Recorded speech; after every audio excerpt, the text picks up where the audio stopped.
A mensch. Those cold, churning waters separating the Scottish mainland from the Hebrides has always been a place of mystery. Fishermen whisper about strange lights beneath the waves, voices carried on the wind, and shadows that seem to move just below the surface. But few tales are as chilling, as unsettling as what happened on a fog-shrouded morning in September 1889. The crew of the Mather Namara was just a band of seasoned Hebridean fishermen hardened by years of the sea. They had seen their share of strange things, mirages on the horizon, sea creatures that defied explanation, and sudden violent squalls. But nothing could have prepared them for what they pulled from the depths that day. It started with a disturbance in the water, a roiling, bubbling patch of sea that seemed almost alive. As they drew closer, the men could hardly believe their eyes. Emerging from the depths was a figure, a man, but not like any man they'd ever seen. His skin was the color of the deep sea, a cold, unnatural blue. His eyes, too, were strange, dark, bottomless, as if they held all the secrets of the ocean within them. The crew, frozen in a mix of fear and awe, hauled the creature aboard. They had heard the legends, the blue men of the Minch, sea spirits who brought storms, who capsized ships, who tested the very souls of those who crossed their path. And now they had one of these beings on their deck, silent and still. But the silence didn't last. The blue man, his voice low, as the echo of the sea in a cave, issued a challenge. A rhyming duel, a test of wits. If they could match his verses, they would live. If they fell, well, the sea would have its due. The captain, his heart pounding, stepped forward. He knew what was at stake. Every man's life hung on the edge of his words. The blue man began, his rhymes eerie, ancient, each word a wave crashing against the ship's hull. But the captain, with the calm that only a man who has faced death countless times can muster, answered each verse, line by line. The duel played out, the tension thick as the fog that enveloped them. And then as suddenly as it began, it was over. The blue man bested, gave a slight nod, his dark eyes never leaving the captain's. Without another word, he slipped back into the sea, vanishing beneath the waves, leaving only the icy fear in the hearts of the men who had seen him. The crew of the Mather Namara returned to shore, their story quickly spreading through the islands, a tale of terror and triumph. But the legend lingered. Had they truly seen a creature of legend, or was it something else, something darker, lurking in the depths of the Minch? No one knows for sure, but one thing is certain. The sea has its secrets, and some of them are better left undisturbed.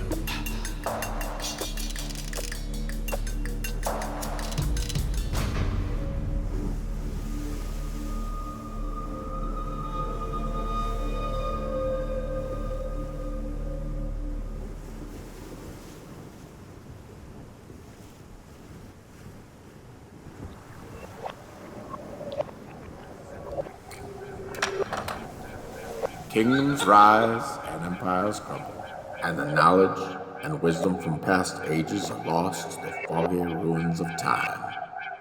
But for genuine seekers of truth, one place stands alone on a hill, shining brightly in the darkness. You, dear listener, have reached the Hidden Citadel.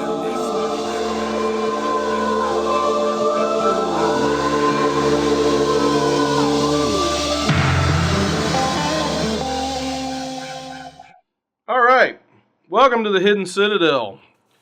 We're your hosts, Willie Minix and Greg Kemp, and we're here today to talk about mermaids. And it is not what you think. You've probably heard a lot about, there's the Disney mermaids, there's the manatee. Under the sea. Under the sea.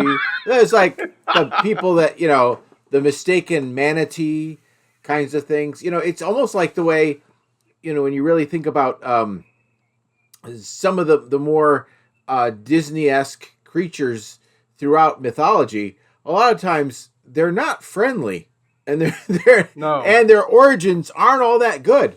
So Disney's really good about corrupting and making things that are straight up evil cute and fluffy.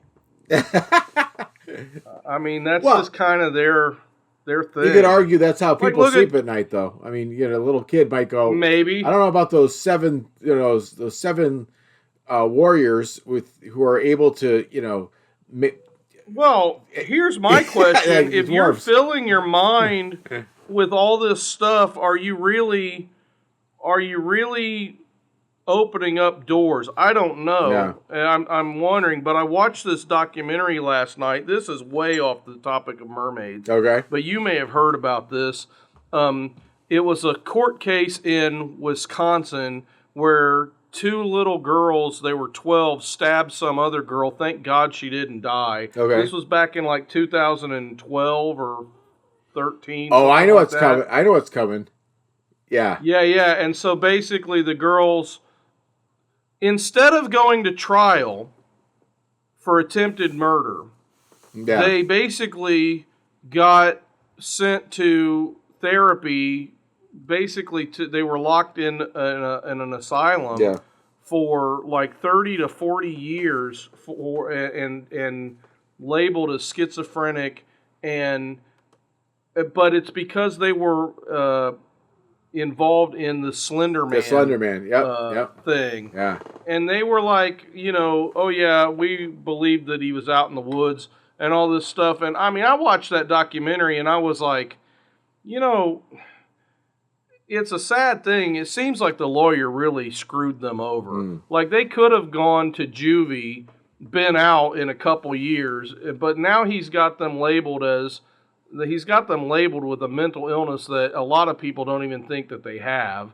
And then they're going to be in there for pretty much the rest of their lives. Right. Because he, was like, well, I'm just trying to make it to where they don't go to adult prison. And I was like, even at that, adult prison for attempted murder nowadays, what are you going for like 6 months and then you're done? I mean, right. It's really, and I don't know, like they talked about, it sounded to me like kids playing imaginary games and they just got carried away and were acting stupid. But because of the type of imaginary game that they were messing with, it almost makes me think, well, maybe they opened the door for something demonic to come in and mess with them. And that's not schizophrenia. That's a demonic activity. Yeah, that's different. Yeah. But yeah. And you know what? That's something we haven't really talked about, but we have discussed this privately, the difference between schizophrenia and demonic activity. Mm-hmm. And could you give an overview so our audience sort of knows if they're encountering something that they're not sure if if it's a demonic entity that's bothering them or if it's a schizophrenic episode, how would they know the difference? Well, there's it's funny because in psychology, especially in remediation or in treatment or anything like that, one of the prominent aspects to the diagnosis of schizophrenia is a type of hallucination, usually auditory. Visual is very rare, but and so that means there's another voice that is occupying space with you. Now, it could be influential. It might not be. It just might be disturbing. But in the treatment, one of the things that you do is cognitive behaviorally is to try to resist and make minor or make ineffective or make non-existent that other voice. Now, in Scripture, if there is something that's trying to influence you in some way, that your role, that your power is to resist, to make to have a greater power than that, which is God. To it's almost like the same. There's similarities. The only thing is that there's a lot more of a sickness and a disturbing inner aspect to schizophrenia, which it doesn't. It's not just it's not just the hallucination part, because on top of that, there's rapid associations. There's some grandeur involved in it. There's a lot of different aspects that, in the same way that you, when you are ailing in some other part of your anatomy, whether you know that there's just kind of something there that needs to be it's wrong for it to be, like, it's not a part of your system, but it is something that is in a way treatable, although there's something very resistant about schizophrenia. Well, and I think that there's some relatives of yours somewhere along the way that have gone through this. Yeah. And so what happens is, well, neurologically, it's the overactivity of dopaminergic neurons as they project from the ventral tegmental area to the basal forebrain, limbic cortex, and neocortex. And that's what happens with schizophrenia. Now, what's demonic is there's the expression of something that's not the person. And that right. Can be an expression of something supernatural. That can be the expression of something destructive. That can be an expression of something sickness, even a sort of depression. But it's distinct that it is not the person, but it is this other entity. So it's the difference between a body and brain failing and something that's occupying your space that cannot be accounted for with the body and brain failing. Like, in other words, medications aren't going to cure, or different kinds aren't going to cure a demonic possession, because it's not the, it's the soul and the spirit that's being affected, and not the anatomy. Well, but if you're giving somebody a medicine where the side effect is drowsiness. Hello, dear listener. Yes, it's that magical time of year again. You know, the wonderful time of year when everybody is buying presents for each other.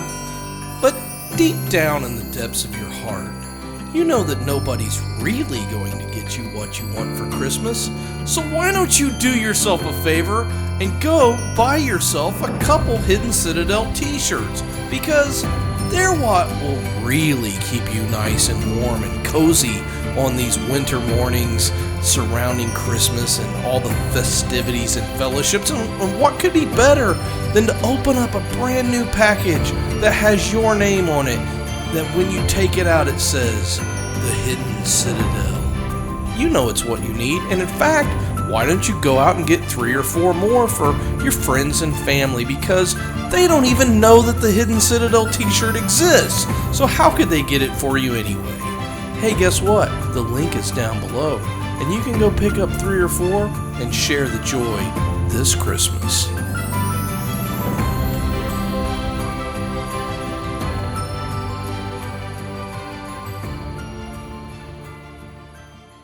Where the side effect is drowsiness and it mellows you out a whole lot, then the demonic entity wouldn't be able to use you as much. So it would almost be like a person that's given medication, if they were possessed rather than schizophrenic, at first it might confuse a person, especially somebody that's a therapist, a Christian therapist, because a non-Christian therapist wouldn't even consider demonic possession as an option. Yeah.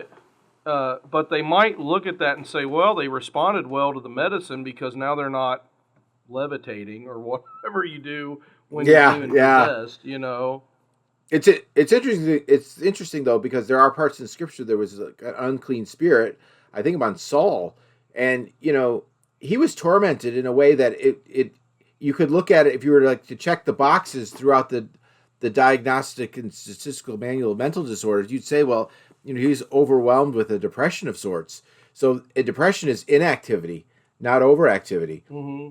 And so to look at if somebody were to medicate somebody with demon possession and the person would become inactive, I think that'd still be a victory for the demon, because they might not be expressive, but what's the point of the demonic? What's the point of the scheme? Yeah, is to stop you from being correct, living abundantly. Exactly. And so to shut that down and create the chaos that would cause that to shut down would still be a victory. So it's like we're so blessed by the scripture that says we are not unaware of the schemes, because that would be, we can become aware of, even in inactivity, that it is not remediation, it's not cleansing, it's certainly not healing. No, or freedom. And so that brings up another question. In the old days, and probably even today, there's a lot of people that confuse schizophrenia with multiple personality disorder. What's the difference between the two of those? Well, first of all, it's not even called multiple personality disorder anymore. It's called dissociative identity disorder, DID. And that means you have dissociated from your initial identity into one or more not occupants, but like there's hosts and alters, and those are the different. The host is the original, the alters are the ones that are dissociated from the original, which I like a lot better than multiple personality, by the way. And it's very rare that it's genuine. The cases that I've seen that are actual it's almost like a highly efficient defense mechanism that is trying to reduce the effects of early abuse. There has been such abuse that if I can become someone else, that this ugly self that was abused by somebody else, that person attacking this person when I was little, if I can make this person no longer exist, then they are unempowered from what they did to me, and I can be free of that. It's why it's so important that we embrace resurrection in Christ, as we are a new creation. Right. We are a new creation. The old is gone. Buried in his likeness and raised in the old is gone. The newness of life. The new has come, right? And so we are freed from that. But schizophrenia, it's in a way it's funny, because in the it's gone through a few different names. But the schiza is obviously the split. The phrenia has to do with the I forgot the phrenology and that sort of thing, which was really kind of the outside of it was like almost like the outside of the brain structure, almost like kind of the surface in a way. It reminds me of like phrenology. Yeah, exactly. Well, that's where the phrena comes from. It comes from the outside structure of the brain. But with that, it does, the split has to do more with reality, that you are not acknowledging reality, but you are being affected to perceive reality in a different way. But the majority, when you have to think of any mental disorder, what is it doing to you? In order for it to be a true mental disorder, it has to, over a period of 6 months or more, significantly affect social, vocational, educational, relational, those kinds of things in a way that you are not functional in a way. Right. So, well, that's where some of the experts in this documentary were arguing that it was such a short, quick period of time that she was diagnosed as schizophrenic that they were like, how could you even tell? Because we weren't able to observe. In fact, what we have observed before the stabbing was she was normal. Yeah. And there was no difference in her life at all. Yeah. Have you seen those pictures of the Slender Man are creepy. Like, they are real creepy. Yeah, and if you're feasting on that and feeding on that all the time, I just wonder, and that's where we get back into mermaids, because there seems to be a spiritual element to the whole mermaid thing that a lot of people aren't really talking about. Like I really want to rant on changing names, though, too, at some point, because it just, that's a pet peeve of mine. Yeah. Yeah. Names of things gets changed. Yeah. Maybe it's my own OCD or something. I don't know. I like things to be semantically accurate. Now, I'm all for that. Well, if that's the case, I like that. But my wife and I were talking last night about how certain groups, it's almost like they like to change the name of something so that they can turn around and say, well, you're doing this the wrong way, to try to make other people seem stupid, or to make other people seem like they're, in some cases, racist, or some other, throw another word on here, because we changed the name. Specifically, we're reading an article about voodoo, and the person that wrote the article went to great lengths to say, oh yeah, it's actually pronounced voodoo, or something like this because it's from the African part of where they speak French. And I'm like, okay, well then you're telling it you're giving it a title that is a Frankified title and not an Africanized title. So even at that, you're being racist. And they were basically saying people were racist by using the word voodoo. Well, and I'm like, if you go to New Orleans, I'm going to tell you I've been down there, and they still use that word. You know? Yeah. I mean, it kills me. Like, all right. So, for instance, we both have kids, and we both went through like thinking about what baby names were, and I always like looking up what the names of what it means, and what one of the early Judeo-Christian practices, one that we practice, is that when you name a child, you name the meaning of the child is almost invoked every time you are calling their name, because that's the blessing that you have on their life. So if you have I have a friend named Brick. So I mean, like, oh, there you go. But it's like I know a lady named Charmin. Yeah. And I was, that's a bad. Yeah. Your parents were mean. Yeah. Well, you look wiped today. Are you wiped? Are you pooped? Anyway, so do you need a huggy? But anyway, it's like one of the, in those names, it's funny. So many of them would go, well, what. Until when the internet came and everybody's these sites are replicating previous ones, where it's a definition, it's a wrong definition, but you go to these mirror sites. Multiplied infinitely. Yeah, it's wrong. I'm like, that's not the right definition of that. But you'd have like Scandinavian for this. You'd have Latin and Greek and early English, and then you'd have African. And I was like, there is no African language. It doesn't exist. There's because obviously South Africa is different from Egypt, different from Libya, different from the Congo, Namibia, right? Or from Ethiopia, Zambia. There is no, like, you can't. I mean, just take a small area like Ethiopia. You've got Eritrean. You've got Somalian, you've got Ethiopian, you've got all these other languages right there. There's probably like 6 or 7 of them. Yeah, right there in that one little area, and you can't look at that and say, oh yeah, that's African. You might be able to say it's from African origin. Yeah, because then we don't know exactly where. Right. But that doesn't mean it's African.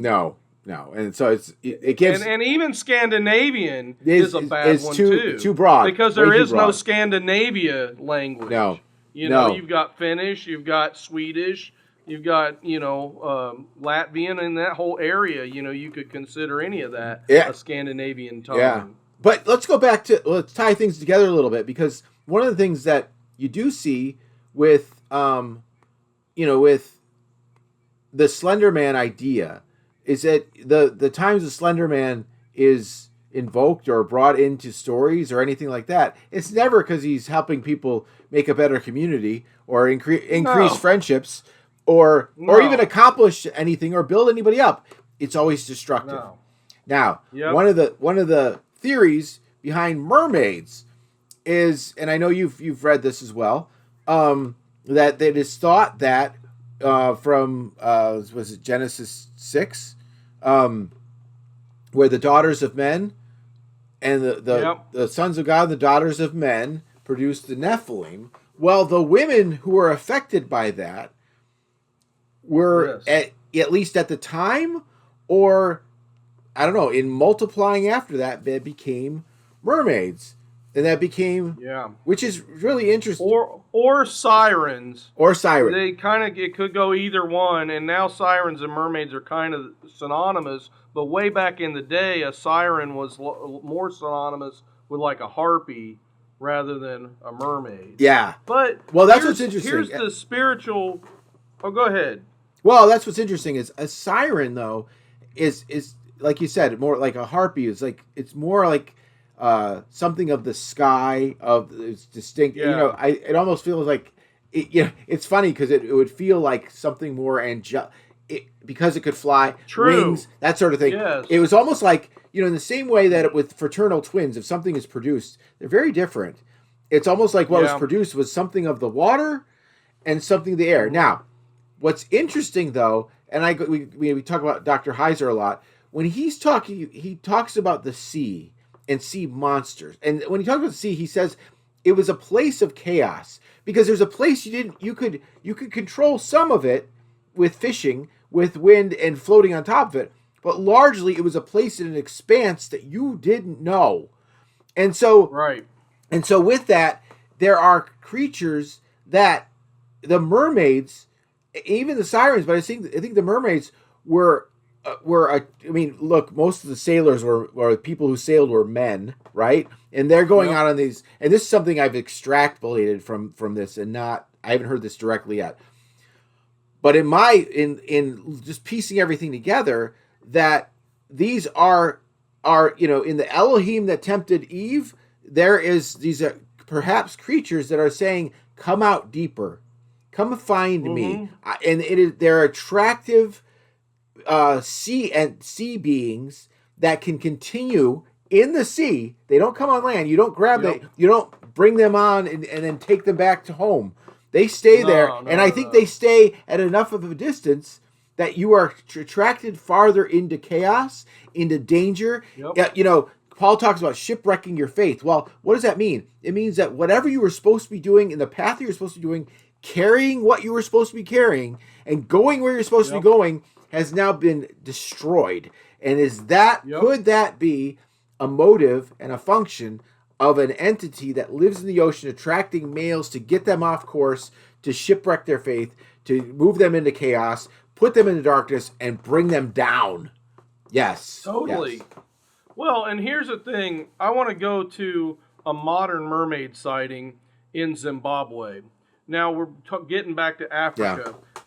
In Africa, these spirits, because they're not creatures, they're some sort of spirit entity, are known as mamawati, which they think is from a pidgin of English mixed with the African dialect, or them speaking English, mother of the waters, or mother from the water, or something. So it's mamawati, or here again, it could possibly be another. It could mean something totally else that is in the Zimbabwe language, or the language of whatever tribes live in that area. But that's kind of what the speculation is. So these guys were working on a dam, and then all of a sudden, all sorts of weird things began to happen. Some people reported all this equipment was breaking down. Other people reported that there were beings that they saw in the water.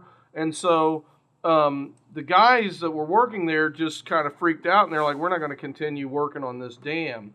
And so I heard two different accounts, and maybe they're both true. One account was that the government called in a priest or a pastor or something to pray over the area. And then another account I heard was that people from the local tribes were brought in to do a ritual. It was a dance of some sort that they were to appease the spirits that were there. And so these things happened, and then all of a sudden they were able to go back to work. But it shut construction down, I think they said, for like 6 months or something. And but this was all nobody actually brought up a mermaid and said here, but their whole thought was, well, you're not going to catch the mermaid because they're a spiritual being. Right. And the idea is, if this spiritual being takes you into the water, what they're actually doing is pulling you into the spiritual realm. And if they actually let you go, when you come out, then all of a sudden you have knowledge of the spiritual realm that nobody else in the area may know about. Yeah. Oh, that's really interesting. And this is really, really different account from what you hear from other mermaid legends. However, when you go all the way back to Babylon and you study the Sumerian accounts of beings like Dagon, same story. You've got a being that's an entity. He's not really a half fish, half man. He's a spiritual being that takes on that appearance. Yeah. And then Dagon, in other versions, was worshipped by the quote-unquote sea people, which were the Philistines, because they came in from the sea. And who came with them were another recursion or reincursion of the giants the Nephilim, like Yep. Goliath came with them. And so now you've got a group of people worshiping a fish god. And I think that's what's interesting is when you get into the story about how the Ark of the Covenant was stolen and how they brought it in front of this, I'm pretty sure it was the Dagon, and they put the Ark in front of Dagon and he fell over. Yeah. And then they propped him back up and they left, and then he fell over, what was it? He fell over again, and then they propped him up, and then he fell over and he was shattered. Yep. And it's like, this is God, and they freaked out, and they were like, let's give, and then they also all broke out with all sorts of sores and plague. tumors and things like that, and rats. And so they gave the ark back to the Israelites and said, look, we don't want to mess with your God. You can have him back. It's so interesting. Because they just associated their God was the Ark of the Covenant, or was and he empowered the Ark of the Covenant, so, to them that was the same thing. But it goes back, there's still that idea that, in any simple system of how we're supposed to live, if there's a way to divert and make another variable, like, another God, another belief, a lack of belief, anything to divert, to miss the mark, any way to miss the path. And so it makes sense that there would be entities of the sea or of the air, but not Why even not? But what was I going to say about that? But so I mean, you also there's some theories that the flood was there to wipe out the abominations, the bastardizations, those beings that were not made of God but were created as alternatives, essentially. All kinds, animal, tree, anything that was distorted in that sort of thing, and that in some way there was an anticipation of that, and I think there are structures that were going to try to be able to outlive the flood. But then you look at what would make sense to outlive would be, all right, so if water's going to destroy, we'll make things. Then why don't we'll we make figure things out a way to of water, mutate right, to ourselves? mutate, exactly. This gets into the whole idea of genetic manipulation, and I think that, like a lot of people talk about, it seems that perhaps the ancients before the flood were involved in genetic manipulation. The dinosaurs, some people have thrown that out there. Some people, but it's like, it totally makes sense that if there was a group of people, say in Atlantis, if Atlantis was a real place, which we talked about that before, we think it was, they were able to do this kind of stuff. It's like, I wonder if we could inject this or that and make you, into somebody else that you could go and live and survive under the water. If that's what God's going to do, we're going to try to figure out how to thwart him. And really, everything that you see in the Bible, it talks about God's superiority, but it also talks about how God allows things to happen. It's like he takes a back seat and he's like, okay, I'm going to let this happen. The Bible does say that he wiped off all the flesh on the earth, and I don't know exactly how the giants came back from that. Perhaps these Mer women, gave birth to more giants after the flood, if they were able to somehow survive. I mean, that's a possibility. The other thing that I think makes a little bit of sense is you've got possibly other angels that decided, well, we still have to corrupt the bloodline, so we're gonna go down there, or possibly whatever weird dark arts Nimrod was engaged in. Yes, maybe he opened up portals or something to bring in, and the thing was, the angels that came in the first incursion were tempted. Yeah, something was tempting them to say, maybe we should come down and throw our 2 cents into this whole thing. So it's like, is that what it's called? Paul talked about, I guess, and Paul talked about how he advised women to wear head coverings because of the angels. Wow. Referencing this whole thing in Genesis 6. It was like, we don't want to tempt angels, demonic entities. I mean, we're using the word demonic, but they're evil entities, not really demons. Those are Nephilim spirits. Yeah. But evil entities, evil fallen angels to come in and mess with the service, and cause trouble. You know what's interesting about what you said, and I've never really thought about it until now, because I think my conception, it's a funny word, of this has been that the fallen angels and the Watchers gave this kind of celestial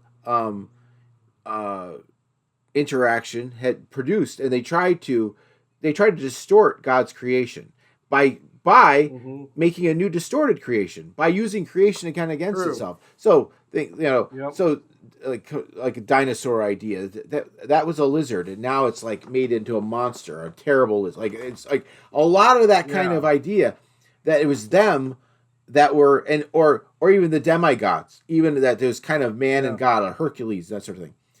But you bring up something kind of interesting, because it doesn't really say that they create anything, that they have power by themselves. They are messengers, they are instructors. Right.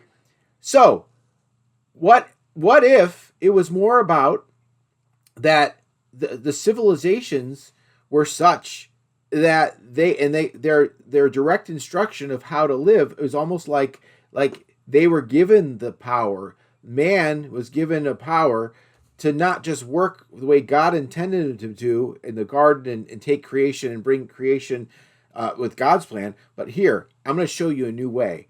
You're gonna again, like you said, manipulate genes, do a lot, and so it's really man was doing it under the instruction and creating these super beings and creating these, because that would make a lot more sense, because that's what look at, was it who is the Isaac or Jacob? Who was the one that he was like he with the sheep and the goats and the striped and the plain and the spot.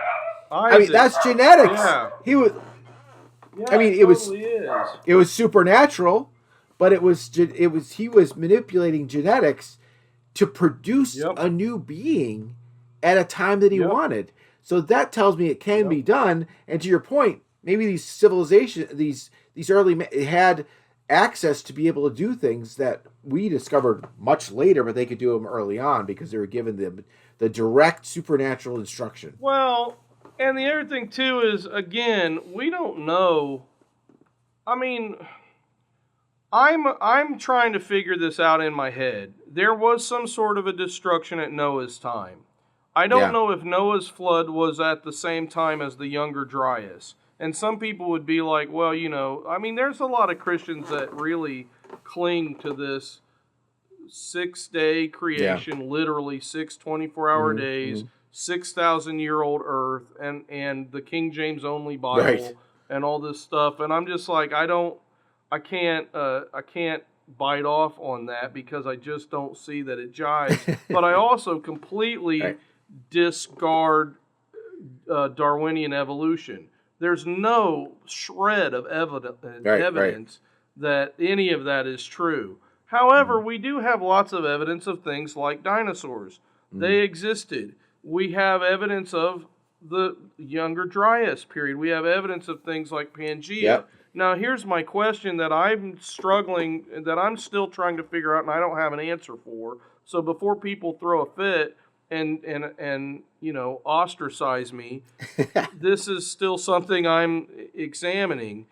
If the Younger Dryas was a different time period and Noah's flood was a different time period, it would kind of make a little bit more sense of why God specifically said, I will no longer destroy the earth by water, but next time I will destroy it by fire. It's almost as if he's saying, look, in the past, every time I've had to destroy the earth, it's been by water. Maybe somebody could say, okay, you're not exegeting that right. You're reading into it.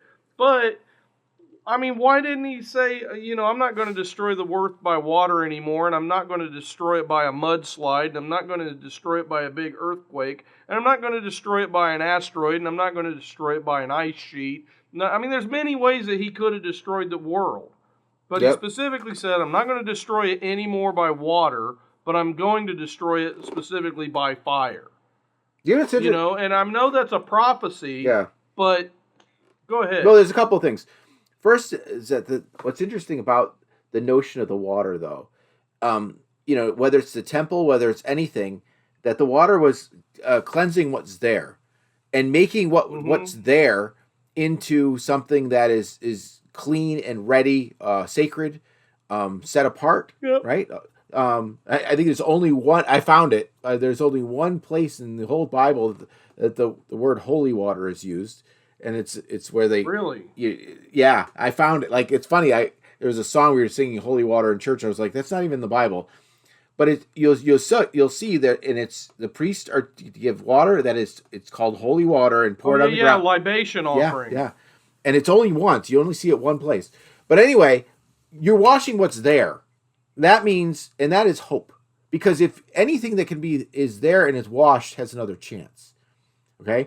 When something is then done by fire, it has no more chance. Gone.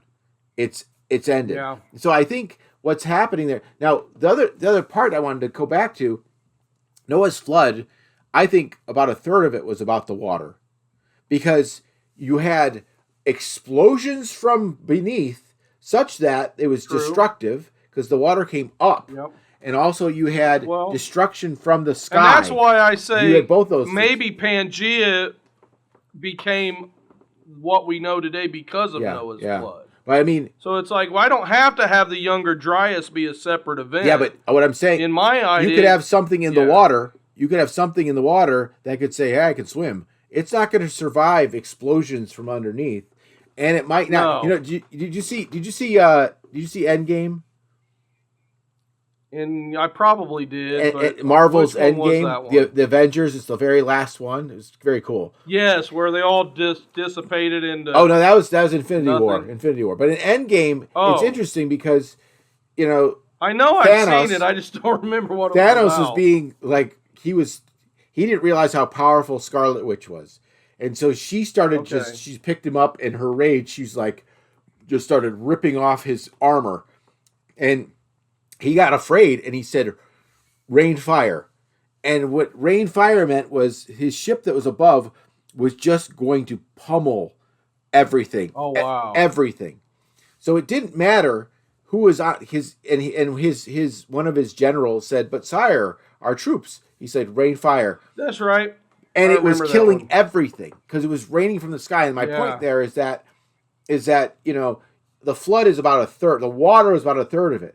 Because then you had explosions from beneath, and you had essentially a pummel, because you had pressure and a strafing of sorts from the sky. It just because when you have explosions, boom, and everything is just wiped out. Everything is affected by that essentially.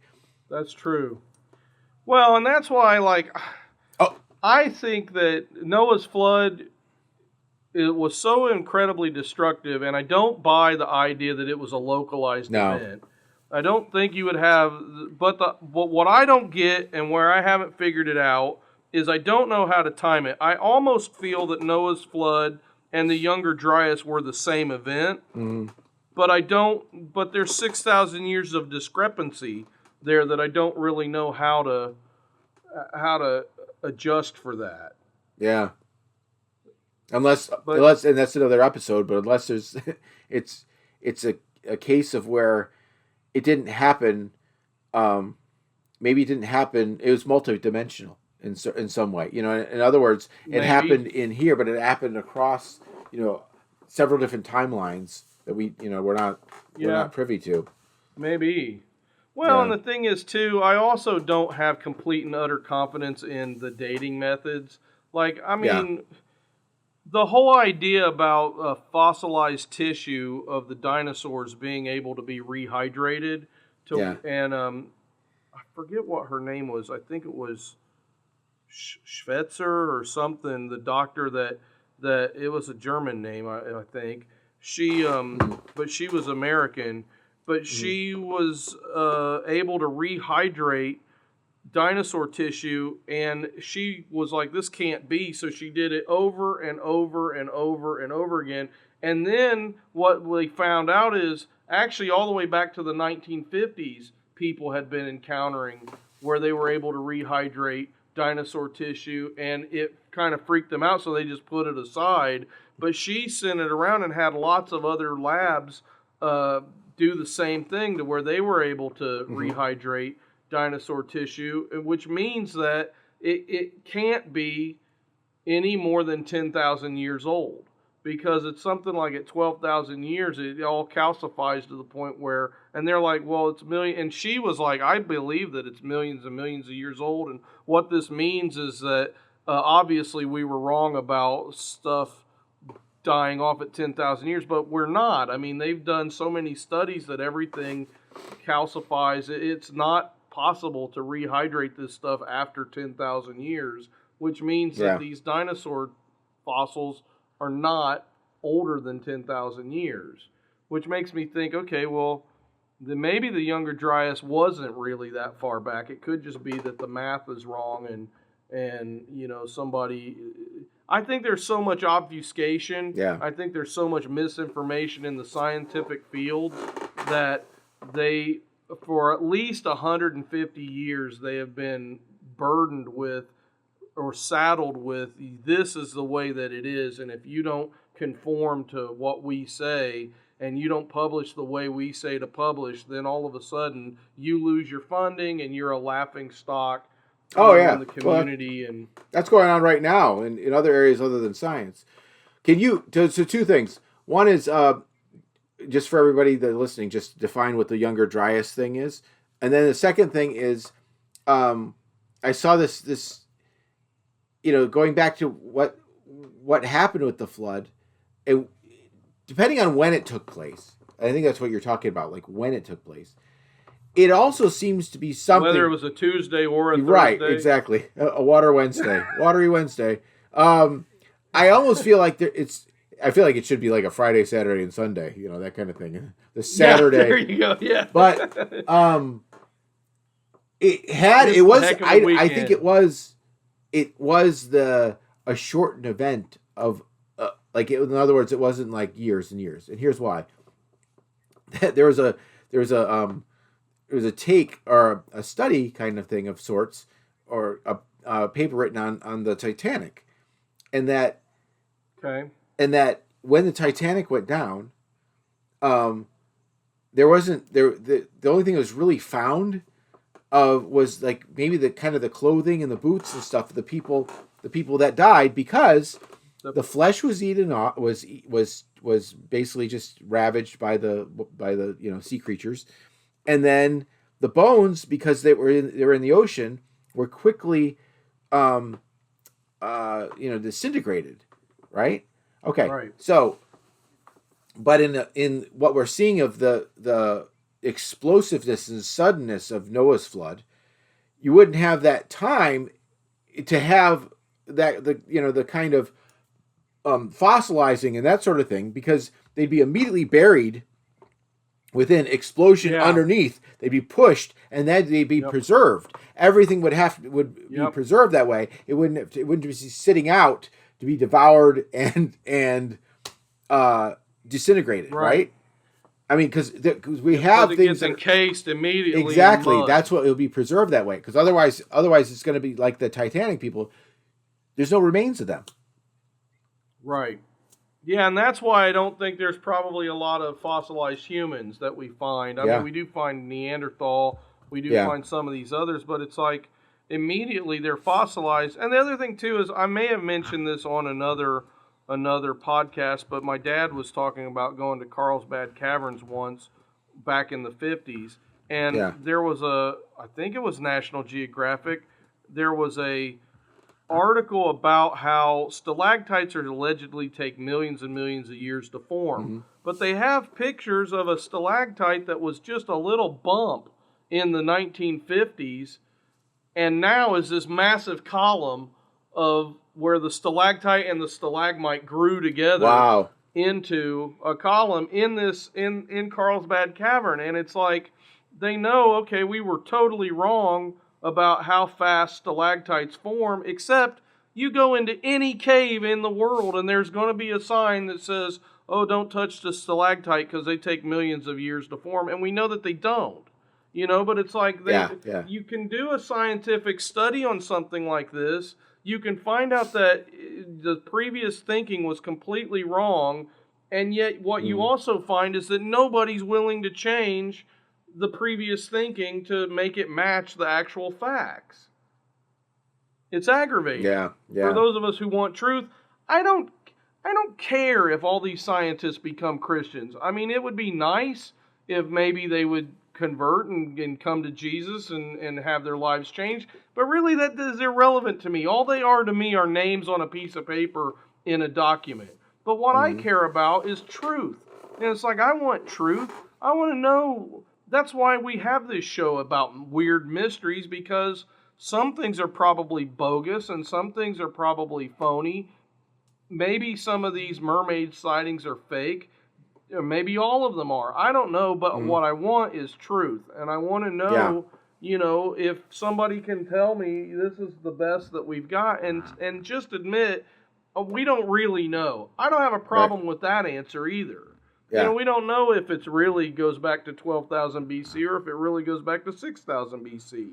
Our dating methods are a little bit sketchy past 7,000 years or whatever. Why not just admit that? Mm-hmm.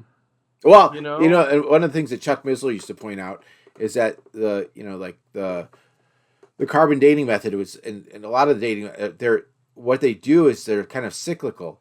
They'll find something that they think is thought to be at this age. Then they determine, well, that was found in this level of dirt or whatever. So anything found in this level of dirt will be around that age as well. But who it is thought started it off. And, it's also very non-scientific because, with science, you're supposed to have variability, reliability, validity. You're supposed to have standard measure of error. You're supposed to have doubt. I had a colleague of mine. He's a physics teacher, and he was interviewing all the superintendents because we were getting a new superintendent. He was on the board to interview, and the one who he didn't want was eventually hired. And she, knowing that he didn't want her he didn't vote for her. I don't know how she knew. She went back to him right before he was retired, and she said, What did I say that you didn't like? And he said, you said failure is not an option. And he said he goes, he said, as a scientist, failure is not only always an option, it's the first option, because you have to consider what am I going to do wrong? What's going to happen? So I thought you were wrong about that. And she essentially is like, she saw some validity in it. She did. I think she was saying it's more of a saying, and it's like that I determined and whatever. He goes, but I was put off by that because that's wrong. And so with I think one of the things that pride has intertwined itself into a lot of science that they've come up with, like, from 1859, the origin of the species, that no, we're going to go with this style of thought, and anything that comes up with that is we're going to repel it. Because we're not, but you're not supposed to. You're supposed to consider all other options every single time.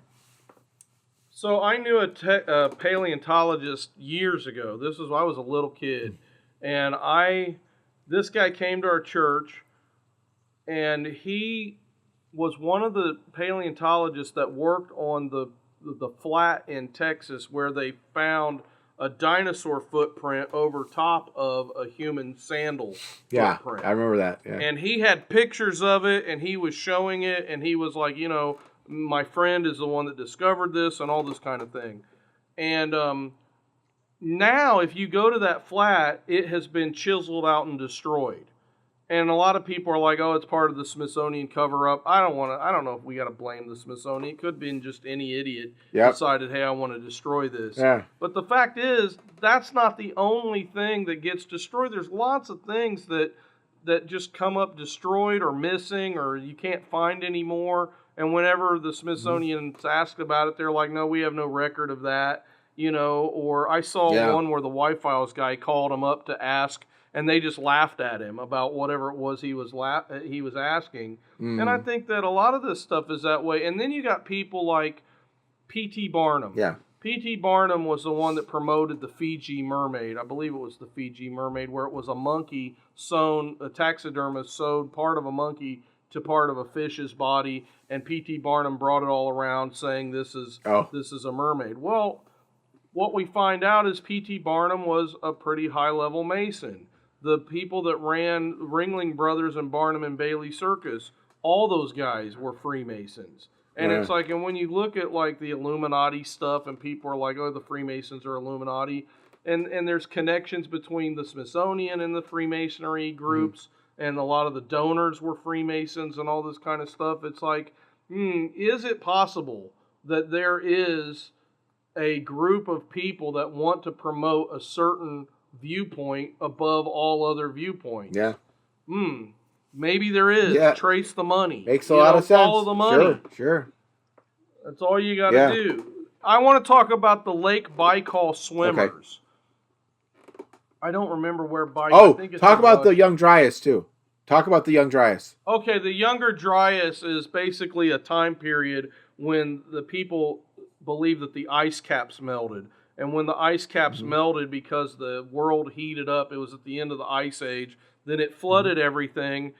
And this was lots of localized flooding all over the world. Some people say, no, it was enough to have a global flood. Some people are like, well, maybe it happened because an asteroid hit the planet and warmed everything up. That's not usually what happens when an asteroid hits. It usually cools everything off. Yeah. So other people say, no. The asteroid hit at the beginning of the younger Dryas period, killed all the dinosaurs, and then at the end of the younger Dryas, 12,000 years ago, the ice caps finally melted and then flooded everything else and put mud over top of everything. But it's like, I don't know how long the younger Dryas was supposed to be, but it doesn't make sense that there'd be fossils of dinosaurs that were made by covering them in mud thousands of years later. Right. Because like you said, it has to happen immediately. It has to be like a sudden event and a preserving event too. It can't be. So it's like, whatever it happened, whether it was the younger Dryas, before the younger Dryas, or Noah's flood, it had to have happened instantaneously all over the world to kill off the dinosaurs that we know about. Well, and that's what's interesting too, is like you'd have all the bones are together. Well, usually when an animal dies and things are that you go and find the remains, you find like the rib cage, and then everything else is, and you find the head over there and a leg. Maybe you don't find it. It's rare that they're. No, these are totally intact. Yeah, and the other thing. Well, the other thing too is they're in massive boneyards. Yeah. Like they dig down and it's like thousands and thousands and when you take and throw garbage into the ocean, which I have a whole plan for fixing the oceans, but nobody ever wants to talk to me about it. Elon Musk, if you're listening, call me. Yeah. If you throw trash into the ocean, it doesn't just fill up the entire ocean with trash. It congregates, and that's why we have like the North Atlantic trash island or whatever that's floating out there off the coast of Ireland. It's just all the trash that's been thrown in the Atlantic. Yeah. Goes up there. In the Pacific, there's a couple of them where there's big masses of trash that just congregated together. So in a flood, lots of things congregate together into one spot, and then the mud deposits on top of them, and then you got a whole boneyard of fossils. Yeah, there was one. I remember Chuck Missler was talking about this account of this.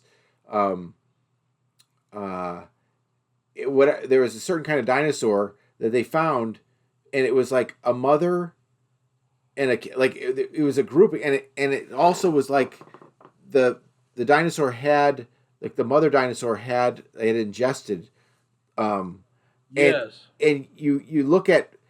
You would do that. That would make sense in the animal kingdom when something sudden was happening and they were in such fear that it's almost like a panic going into whatever that was just about because they knew that they were about to be this, like overtaken or, it was unlike maternal instinct, unlike a lot of things. It was just sudden and it was enrapturing of them. Yeah. Well, there's a lot of animals that protect their young by putting them in their mouth. And I wonder, I've seen what you're talking about. In fact, I saw it just the other day, and I was like, what if they just sucked them in? Yeah. And that's why it wasn't pregnant, it was actually in the stomach to be protected, then they died. Yeah. Okay, so I want to talk about the Baikal Lake swimmers. Yeah. And I don't know the date the date on this. Have you heard about this one? No. So basically, wherever Lake Baikal is, I believe it's in Russia. These and not only have I heard this from the Russians, but I have also heard 3 different accounts of U.S. Navy divers that's encountered something similar. Mm-hmm. But I don't know the details, but they're out there. Anyway, these guys were swimming in Lake Baikal, and they saw these glowing beings swimming up to investigate them, and they were like looking at each other, and finally, they swam away. But these beings were like, they glowed, they had like fins, but they were bipedal, but they had like fins And feet. I mean, almost like Aquaman kind of looking. Yeah.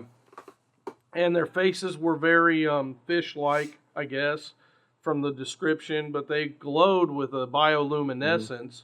And so they reported seeing them. And then the Navy ones, I heard about one from around World War II and one from more modern times. These guys were down. One of the stories was about a guy that was repairing something, and him and his partner were down. I think they were doing underwater welding, and some creatures came up to look and see what they were doing, and they matched the description of the Baikal Lake swimmers.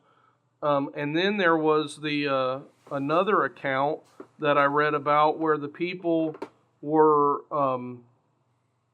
they were going down to investigate like a cave or something, an underwater cave, and when they got down there, they saw creatures that were swimming. In one of these stories, the tale was that like the boat that they were on or the ship was getting tapped on, and they had to go down and find out what's tapping on the ship. And I don't know the validity. I'm throwing this stuff out there because this is stuff that I've read. I don't know how accurate any of this is. It's interesting. And the one about the Baikal Lake swimmers, that one seems to, from what I've looked at, it seems like it has some legitimacy. A lot of witnesses. The people that reported. Yeah, like a lot of witnesses. And so I don't know, could there be other creatures that are similar in humanoid form? I mean, monkeys are similar in humanoid form, so much so that some people think we came from monkeys. I don't buy that, but why couldn't there be a lizard of some sort that's in humanoid form, or a fish creature in humanoid form? I don't know. Well, I like the bioluminescent thing, though. I think they should make a movie about it. I like that part. Whether if it's fable, I liked it. If it's real, cool. So now here's the thing. Wait, just as long as it doesn't come and eat me when I'm swimming. All right. So opening the possibility for something, or it's a God made the creation, made man in his own image, and he created a kind of an order of things. And we talk about with the Nephilim, we talk about with the Watchers, we talk about that there is a distortion of what that order is, and it could be a lot of different things. But one of the things that what you're talking about, though, that we could consider is that in the Eden incident, you had the Shining One was not a snake. The Shining One was just a being and did not become an earthen thing that God created, by the way, until after. So you can kind of go, okay, what if there are spiritual things that once they're converted to physical flesh that we have here, they become something else. They become, and it can become anything. It can become a mer person, could become a dragon, could become because now it has to take a physical form that's not soul or spirit, and so it becomes something. But in the case of the snake, it was God created the snake. In this case, what did they turn into? They could turn into whatever their function was going to be. Maybe they're as Mer, or as Siren, or as anything else, or as a civilization. It was to distract, distort, take off course, miss the mark, any of those things, bring into the depths, allow for other religions, create other, that whatever it is. It's whatever. There's one scheme. There's one point to all the schemes, but there's many different possibilities about about who's involved in this to distract and distort and to cause chaos. True. I want to talk about, too, this sighting. It's called the Rain Mellart mermaid sighting, Okay. which we were kind of talking about at the beginning before we even started recording.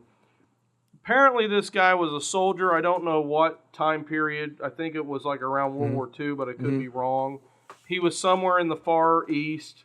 I need to listen to it again. I wish I literally just found this like 10 minutes before we started recording, so it wasn't like I got to get the entire story. I just got the gist of what was going on. But the guy's name was Rain Mellart. He was watching a group of fishermen pull this, their nets in, and in the net were fish, of course, but there was another entity that he said was a mermaid, and he said the bottom half of it looked exactly like a seal, I think, or a porpoise or something, and the top half looked just like a human. He said any human you would see on the street, but the mermaid was covered in hair, like a coarse dark hair that covered the whole body from the head all the way down to the feet. And he said, "What on earth is that?" And the guy says, "It's a mermaid." And like the fishermen were like, "Yeah, we fish these up all the time." And he said, "Well, throw it back." And they're like, "Oh no, we're not throwing it back. We're just leaving it there, because we don't mess with them." And he said, "Well, it was crying, it was pleading and crying and making noises like it wanted to be let go." But he said, "I better go get one of my superiors to look at this." And the guys were like, "Look, these things, we run into them all the time. They fish in schools just like fish do. And if we run into one of their schools, we accidentally catch them, and they're really afraid of people, and they don't want to be caught." But so anyway, he goes and he gets one of his superiors. They come back, and it expired at that point, and so they were looking at it, and I think the fisherman. I actually stopped it before I got to the end of the story, so I don't know what the end of how it ended. Whether he threw it back in the water or whether they gave it to the government. I don't know what happened to this thing. But how long ago was it? I don't know the validity. The picture that they showed, the guy looked like he was in World War II. I was going to say, so I don't know. There's very little matter-of-factness anymore where people go, "Oh, that ghost, yeah, or that thing, that supernatural thing." Everything is so sensationalized because of you can publicize it and become famous and get. So it's tough to think someone just goes, "Oh, or even worse, they're looking at." There's really awful thing. Obviously, not only like prison, but farms and a lot of things where people are just doing weird things to weird things. So for these guys, that's true just to say, "Oh no, let's just let it go. Let's leave it alone." It's hard in our current times. It's hard to fathom, pun intended. Yeah, that's true, and. Nowadays, if somebody cited a being of qualities, I almost wouldn't be surprised if somebody leaked and said, "Oh yeah, this certain facility on this certain island somewhere that's ran by the CIA or DARPA or somebody is concocting, doing experiments on can they cross a monkey with a fish or can they cross a pig with a fish." I mean, that wouldn't surprise me because we're already talking about the reality of making a super soldier serum. Yeah. We're already talking about gene splicing. We're already seeing real documentaries about how they're growing ears and organs on the back of mice. It's like sometimes I'm like, gosh, I just wish that this was all science fiction. I mean, it was cool when it was science fiction. Yeah. Now that it's reality, it scares the crap out of me, man. It's like that kind of points to what I was talking about before. With this instruction, with this information, that distortion is being created, and almost gives power to man to do the stuff of God. What if that was done? Yeah. What if that sort of level of replication and distortion was done early on? Yes, because it is about information. Well, I think so. No, but in And other at words, some point we're going to talk about Mars, and I'm convinced that back in the days of Atlantis, I just call it that because that's the DOA, the time period I'm thinking of, the DOA. Back then, I believe they had capabilities that we don't even know about, and the Martians, the walls on Mars, and we talk about pareidolia. Yeah. I've seen so many weird pictures that they are either photoshopped but a lot of people that are experts come out and say, no, this is before it was photoshopped by NASA or whatever, that there's all this stuff on Mars. And I'm like, well, if there is something on Mars, I think we put it there. And we being our pre-flood relatives. Oh, interesting. I like that. Went there. I think we explored probably the solar system. I think we explored the moon. Yeah. I think that they had nuclear power. I mean, look at Ula Lumpur in Africa, or it's in Gambia. Yeah. It's like there are things, crazy things in this world that God wiped out with the flood that we only get a teeny, tiny little taste of what they were able to do. The things that they built, these massive structures that look like the rocks were melted and things like this. It's like insane. Yeah. But we're such dumb entities. Like if you look at, there are civilizations, lowercase c, of groups of people who are starving, and even the way they're attempting farming is like, it's like they don't have any instruction. It's not the way well, to they have do no it. instruction. Yeah. It's like if they instruct, and you look at the Renaissance and the accomplishments, there was inspiration and instruction, and advances were made. But you need instruction. You need information. I mean, so much so that some people nowadays equate the Renaissance era and the medieval times with the millennial reign of Christ, and they want to say that Christ already reigned for 1,000 years, and now we're in the little time period before he returns. And I'm like, I am so opposed to that idea, but I can understand why they might think that, because Christianity had such a massive effect on society that it was able to create great, amazing, wonderful structures and things like that. And that was the inspiration of the Holy Spirit, to allow this artwork and the cathedrals and all of the buildings that happened.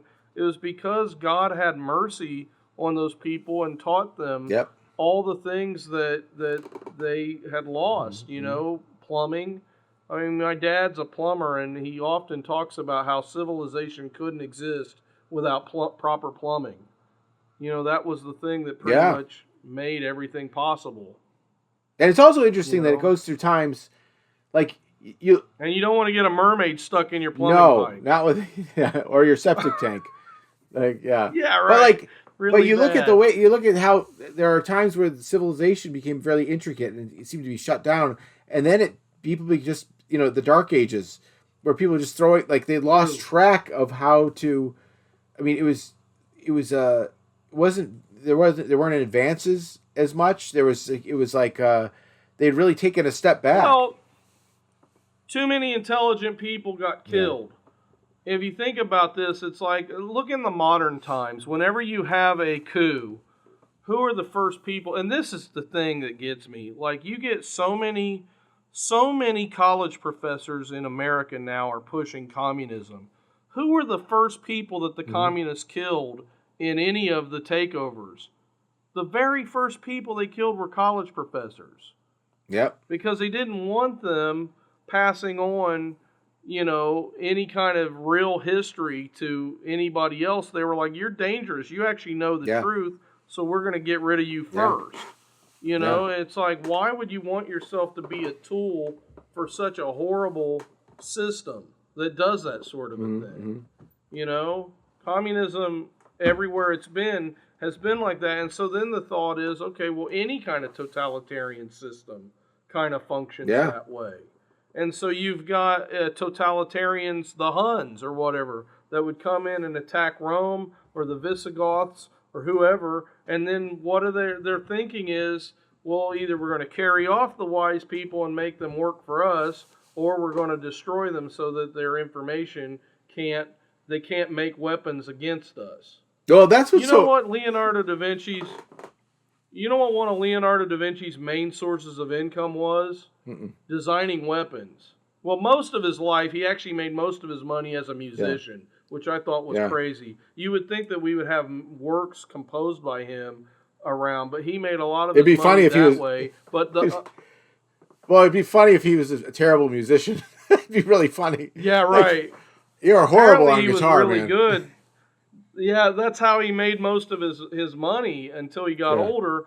But aside from that, he made most of his money off of creating military weapons. Tony Stark. Yeah. And yeah, really. And so it's kind of like, here's a guy that's a genius. He would be the first guy that you either abduct or you get rid of because you don't want him making weapons against you. Right. Yeah. That and that's kind of why the Dark Age, I think, happened. There was all the thinkers, all the inventors, everything was wiped out. That's really interesting. Yeah. But I mean, right now we're in such such chaos because, like, I'm listening to these guys in politics on either side. They're calling one side saying you guys are fascists, but what they're saying, who they're behind, are actually the fascists, because they're the ones that are trying to take over without a vote. They're trying to take over by shutting down certainly freedom of speech. What they're doing is all fascism. And then the other thing is, one of the most interesting thing is there's a president who is voted in, and his own party has essentially replaced him, saying he's not fit for it. And without a vote of the common people, they're saying we're going to impose this. So that's all communism. That's how it all starts. Yeah. And so that's totally how it works. And it goes back to the earlier rant about changing the name of things. It's like, if you can change the name, then you now have power. And so you change the name, you get power, and it's not, I mean, I don't want anybody, it's not a racial thing. It's just something that different groups have used as a way to attack other groups. And it's like, you change the name of something, and this is not good. This is why, like, I am very hesitant. I agree with you. I like the idea of accuracy in naming, but I don't like the arbitrary changing of a name. And this happens all the time in drug culture, because you don't want to get busted with, so you got to come up with a new name for your product, so that way you're not you're one step ahead of the cops. And when the cops figure it out, well, you change the name again. It's just, this is a tactic that I think goes all the way back to Satan. I mean, his whole thing is to tell Eve, are you really, I mean, he said, did God really say that? And in a way he's saying, are you really a child of God? Are you really an imager of God? Are you really going to die? Are you and that's how he works his questioning. He didn't have to go cohabit with other women, with human women, because his whole thing was, that's not how I'm going to operate. I'm going to operate on a different path. Yeah. Somebody said that, and I don't know how I feel about this, but I watched this today too. A lady was talking about the enemy's camp is totally, they hate each other. And I was like, that's interesting, that Satan and all the minions of hell, they all want to do it their own way. Yeah. And they all work against each other. But on the other hand, Jesus said a house divided will not stand, and he was referring to Satan and his kingdom. Yeah. So it's like, I don't know what I think about that. Maybe she's right to a certain extent, or maybe she's wrong, or maybe they were more I think that they don't have any love. Jesus' time. Yeah. Well, they don't have any love. Well, I think he was pointing out also that the two things can't go against each other when they're basically, they would, they can't. He said you can't cast out Satan with Satan. They're doing the same thing. It's just kind of like you can't. Yeah. you can't wash away water that's on. Like I got water on my car. Right. I'm going to wash it off with more water. Wash Like it off. just Yeah. it's elementally wrong. Right. Yeah, that makes sense. So you said something earlier about Neanderthals, and I thought of a shirt maybe that we could do. That a wandering caveman would be a Neanderthal. Nice. Just wandering the earth. Neanderthal. Just walking up to people. Hello, notice my cranium, my forehead. I'm Neanderthal. I'm Cain. I won't. Promise. I would like some fire. Yeah. All right, people. You have been listening to the Hidden Citadel. Check out our t-shirts. We think you'll like them a lot. And we have other products in the store too. If you have any ideas for topics for a show, please feel free to let us know. We have a whole list of topics that we want to cover. But we would be really interested to hear other people's thoughts too. And that's it for today. We hope you have a good day. God bless you, and we'll catch you in the next episode. Have a good day.